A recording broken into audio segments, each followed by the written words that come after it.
হসপিটালে 4টা বাবু হলো আলহামদুলিল্লাহ। এই বাবুটা একটু আগে হলো মাত্র। এই বাবুর বাবাও দেশের বাইরে থাকে, এই বাবুর বাবাও দেশের বাইরে থাকে। যাদের বাবা দেশের বাইরে থাকে তাদের ক্ষেত্রে কিন্তু আমরা খুব সুন্দর করে ডেলিভারি করাই। আমার মনে হয় যে আমি নিজের দায়িত্ব নিয়ে করাই এদেরকে। হ্যাঁ, আর এই বাবু হচ্ছে সাভার থেকে আসছে। এই বাবুর মা আসলে কি বলবো, বাবুর মা বলেছে বাবু যাই হোক না কেন, বাবু নর্মাল হোক সিজার হোক যাই হোক ওখানেই হতে হবে। ওরা মনে হয় ইপিসিনে দেখাতে ঢাকাতে, তারপরে সেখান থেকে চলে আসে।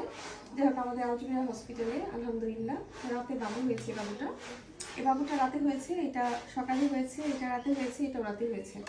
সবগুলো বাবুই ভালো আছে এবং প্রত্যেকটা বাবু ম্যাচিউর। এই বাবুর ওজনটা একটু কম, 2 কেজি 600 গ্রাম, না 2 কেজি 400 গ্রাম। এই বাবুর ওজন 3 কেজি, এই বাবু 3 কেজি। এই বাবুর ওজন এরকমই 2.5 কেজি বা 2 কেজি 600 গ্রাম।